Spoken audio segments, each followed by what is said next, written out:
Mira भाईंदरचे ITO येऊन इथे कारवाई करायला लागलेत आणि परमिट व्हेरिफिकेशनसाठी इथे आलेले आहेत.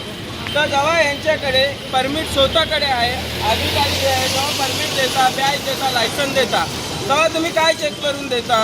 आता तुम्ही हार नाक्यावरती येऊन हे साईन घ्यायचं, लायसन घ्यायचं, याची काय गरज आहे? सगळे डॉक्युमेंट तुमच्याकडे आहेत.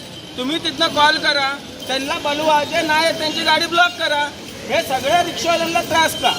यांच्यासोबत या मराठी लोकांवरती कारवाई, वरनं मराठी आलं पाहिजे. तेव्हा तुम्ही हे बोलतात की लायसन बॅच देणार नाही तर कॅन्सल झालं पाहिजे. तर जेव्हा तुम्ही पहिले लायसन बॅच दिला, परमिट दिला, तेव्हा का तुम्ही झोपी गेलते का? म्हणजे ITOवालाच पहिले लायसन बॅच देणार, परमिट देणार आणि त्याच्यानंतर ITOवालाच बोलणार की लायसन बॅच अगर मराठी बोलता नाही तर तुमच्याकडे मी लायसन कॅन्सल करणार. तर मग तेव्हा तुम्ही पैसे घेऊन लायसन बॅच तुम्ही दिले का? आणि तुमच्याकडे हे 15 वर्षाचे दाखले आले कुठनं? आणि तुमच्याकडे व्हेरीफाय केला तुम्ही काय आज करताय, तर त्या दिवशी गाडीचा नंबर देताना ते व्हेरीफाय नाही केलं का? तर तुम्ही काय पैसे घेऊन व्हेरीफाय केलं का? तर हे बिना मतलबचा त्रास का? रिक्षावाल्यांवरती हा अत्याचार का? ठीक आहे, मी मान्य करतो काही रिक्षावाल्यांनी पैसे देऊन केलं असेल, पण जे लिगल आहेत त्यांना पण त्रास का? आता यांनी इथे येऊन साईन करायला लागले, ते नंबर घ्यायला लागले, चेक करून घ्यायला लागले, तर का? आता काही लोक घाबरून इथे गाडी नाही चालवत. असा कुठला युनियनवाला नाही आहे ज्यांना हे माहिती नाही की अत्याचार होतोय. तर हे सगळे रिक्षावाले सोबत स्ट्राईकवरती नाही जाऊ शकत का? उद्या त्रास होणार आहे तर जबाबदार कोण? हे मीरा भाईंदरचा ITO राहणार. आज 14 लाख परमिट वाटले गेलेत, तर 14 लाख परमिटमध्ये मुश्किलने 2 लाख या मराठी माणसांना भेटले असेल, 12 लाख इतर समाजाला वाटले. तर तुम्ही तेव्हा 15 वर्षाचा दाखला का मान्य ठेवला? तुम्ही जन्म दाखला मान्य ठेवला पाहिजे होता. 15 वर्षाचा दाखला हे आम्ही त्याच्या मूळ रहिवासी असून आम्हाला नाही भेटत, पण कुणी 2000-3000 दिलं तर बनतो. तेव्हा 15 वर्षाचा दाखला तेव्हा तुम्ही घेऊन जर व्हेरीफाय केलं, तेव्हा तुम्ही लोकांनी हे 15 वर्षाचा दाखला आलं कुठनं हे व्हेरीफाय का नाही केलं? हे ITOचे साहेब आहेत. आता आम्ही रिक्षा पासिंगला नेतो तर तिथे 800 रुपयाची पावती आहे आणि ह्या लोकांना ना G फॉर्म 500 रुपये लागतो. G फॉर्म म्हणजे काय?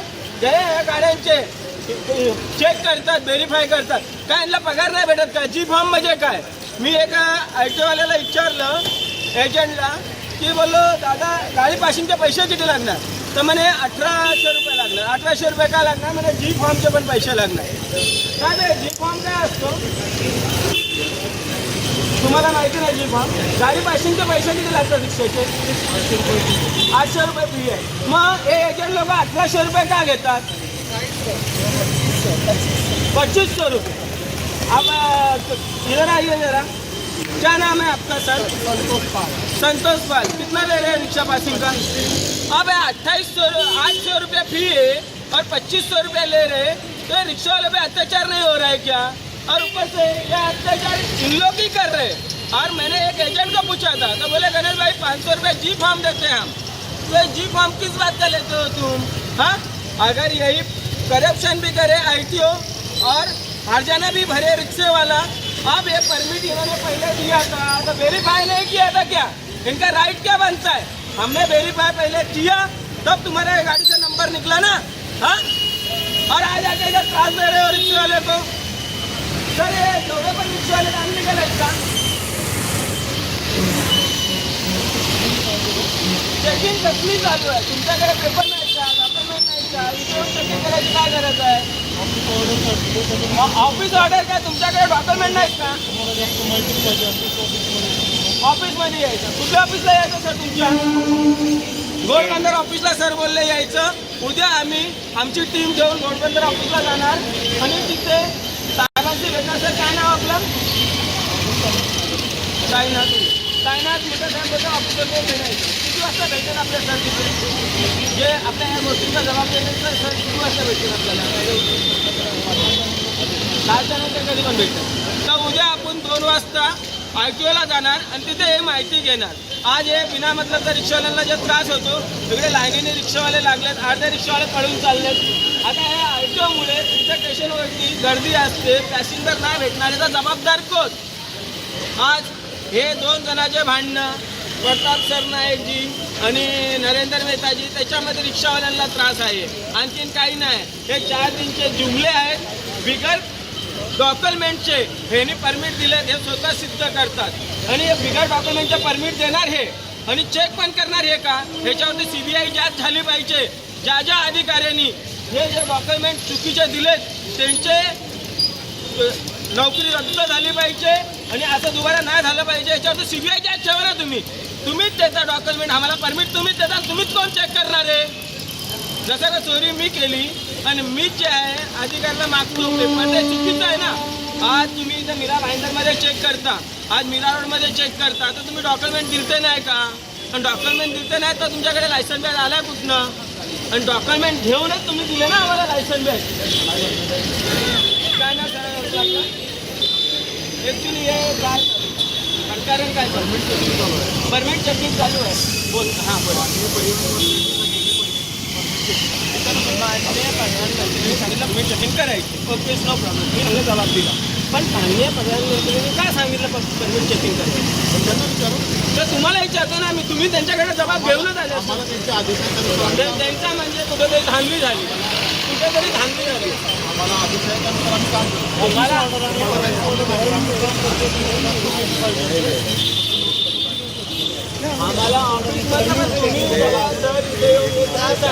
त्रास आहे, आम नागरिकला त्रास आहे.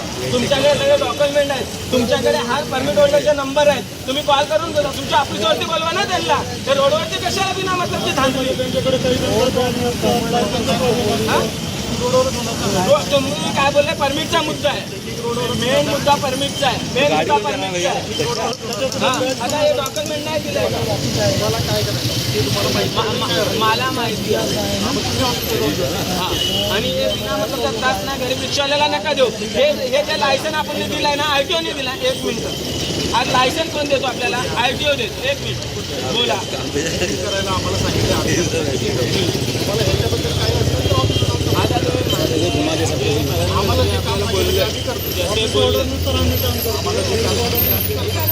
तुमच्या ऑफिस आम्हाला गाडीचे नंबर भेटले ना.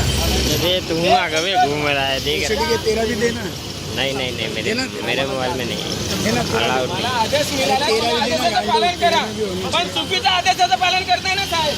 तुम्ही गाडीचे नंबर दिले आम्हाला, तुम्ही नवीन गाडी दिली आम्हाला. हा मग तुम्ही आज बोलताय परमिट नल्ला आहे, एखादा कोणी आशेन ते आम्हाला घेणं देणं नाही आहे. चुकीचा आदेशाचं ना.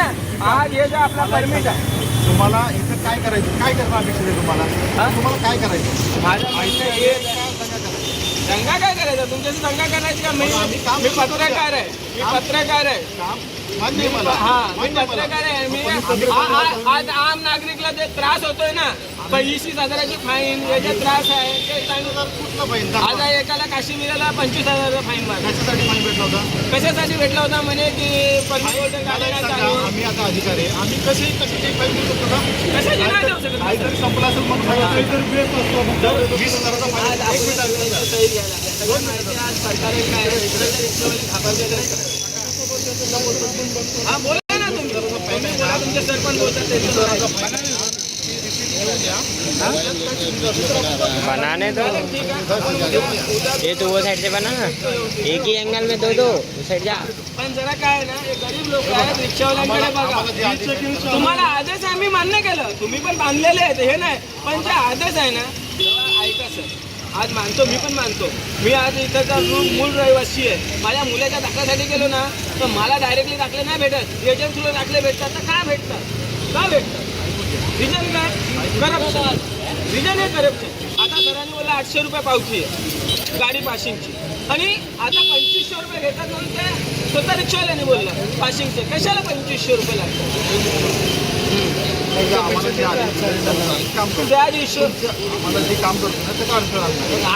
तुमच्याला मी कशाला आणणार. माझं काम आहे, माझं पण काम आहे माहिती घेऊन पब्लिक पर्यंत पोहोचवायचं. मला माझा काही इश्यू नाही आहे, आणि माझे काय हो ते चालेल ना. ऑफिसला मी उद्या 2 वाजता येतो. आणि जे 800 रुपये फाईन आहे, 800 रुपये जे पासिंगचे लागतात, इथे लोक 2500 ते 2500 रुपये घेतात. आणि जी फॉर्म म्हणे, तर जी फॉर्म मी एकाला विचारलं होतं, जी फॉर्म एजंटला काय, तर बोलते भाई 7 को जाता है, 50 गाड़ी का उनका कोटा रहता पासिंग करने का. म्हणजे एका दिवसात 50 गाड्या पासिंग करतात, एका गाडीवरती 500 रुपये. म्हणजे एका साहेबांना 25,000 रुपये पर डे जी फॉर्म जातो. कशाचं, गाडी पासिंगचं. परमिटची डिप्पी हे 2000 रुपये. अरे काय चालवलं हे? रिक्षावाल्यावरती तर अत्याचार सगळं जे काय ते रिक्षावाल्यावर दिसतोय तुम्हाला. रिक्षावाल्यावरती एवढा अत्याचार नका करू. जे काय रिझन आहे ते क्लिअरली करा. आणि आता मध्ये माझ्याकडे एक मुद्दा आला आहे की म्हणे पहिले 450 रुपये बाटला पासिंगचे लागायचे, बाटला टेस्टिंगचे, आता 2800 रुपये घेतलात. त्या लोकांनी काय युनियन वगैरे बनवली आहे. तर आता या गावापासून प्रकार घडला आहे. मी कमसे कम गावी येतो. तर आता आल्यानंतर मला माहिती पडलं एका मुलाने फोन केलं की स्टेशनवरती ITO आलं. तर मी सरांकडनं माहिती घेतली. आता ह्याच्या पुढे आपण बघूया. उद्या आपण 2 वाजता जाणार आहे ITO कॅम्पला. आणि आज हे आम्ही देणार आहे न्यूजवाल्यांना. सगळं आम्ही पत्रकार आहे तिथे. जे बंधू आहेत माझ्या रिक्षावाल्यांच्या भाऊबंधूंना काय त्रास झाला असेल तर त्यांची माहिती आपण घेणार आहे. इथे लायसन्स नंबर वगैरे लिहून हे साईन घेत आहे. तर यांच्यासोबत कुठेतरी चुकीचं नाही घडलं पाहिजे. जय भीम, जय शिवलाल.